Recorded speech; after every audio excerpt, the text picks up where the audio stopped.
Dans cette vidéo, nous allons nous intéresser au AirDisable. Alors tout d'abord, qu'est-ce que c'est? Bien, c'est tout simplement un mécanisme qui permet de faire tomber une interface lorsqu'il y a eu un certain événement.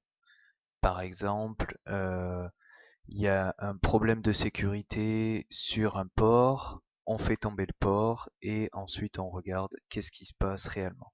Il y a tout un tas de raisons pour lesquelles AirDisable peut faire tomber une interface. Alors le plus simple, c'est de regarder en console avec un Show AirDisable Detect. Là, on voit qu'il y a un certain nombre de causes et qu'elles sont toutes activées par défaut. Il est possible de faire en sorte que le AirDisable ne fasse pas tomber une interface pour telle ou telle cause, mais nous, on va plutôt s'intéresser à comment faire pour qu'une interface remonte automatiquement.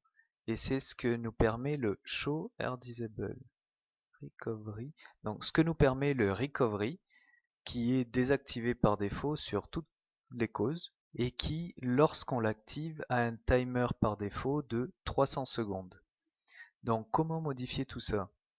Bien, par exemple, si on prend le BPDU Guard, on va aller en conft, on fait un AirDisable Recovery Cause, BPDU Guard, donc là, ça va nous activer la recovery lors d'un BPDU qui est arrivé au mauvais endroit. Et nous allons également diminuer le timer pour que nos tests soient pas trop longs. Donc recovery interval, et là on n'a pas le choix, c'est 30 secondes minimum, donc on va aller là-dessus. Alors on confirme tout ça, donc on a bien activé le BPDU Guard, enfin le recovery pour le BPDU Guard, et on voit que le timer ne peut être modifié que globalement. Donc toutes ces causes seront sous le même timer. Bon, et bien testons tout ça. Alors j'ai aussi activé le AirDisable sur le core numéro 2. Donc mon core numéro 1 c'est le root spanning tree. Donc il nous suffit d'aller sur le core numéro 2, sur l'interface qui fait face au core numéro 1 et activer le BPDU Guard. Oui, c'est bien ça. Et boum, directement le AirDisable rentre en jeu. Et là, normalement, dans une trentaine de secondes, on devrait retrouver l'interface, puis qui retombera, etc., etc.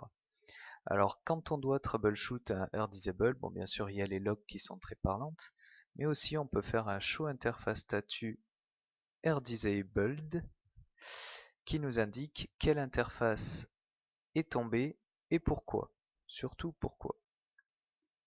Là, on voit que nos 30 secondes sont arrivées à terme, donc il essaie de remonter l'interface, il la remonte, mais se rend compte qu'il y a toujours des BPDU qui arrivent, donc il refait tomber le port. Alors dans la vraie vie, on évite bien sûr de mettre un recovery trop court, voire même le mettre tout court, sur des causes comme là à présent sur le BPDU Guard, puisqu'il vaut mieux que le port reste tombé, qu'on comprenne ce qui s'est passé, qu'on troubleshoot et qu'ensuite on fasse remonter le port manuellement. Alors comment on remonte un port manuellement qui est tombé à cause du AirDisable? Alors là, il n'y a pas grand choix. Soit on va sur l'interface et on fait un shutdown puis no shutdown.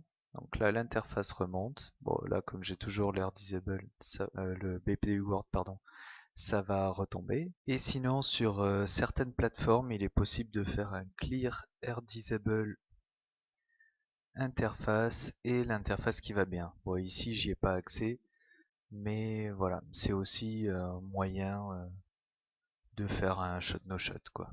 Ceci conclut notre partie 1.1 de la blueprint du CCNP Switch et nous allons passer au 1.2 qui s'intéresse au CDP et au LLDP.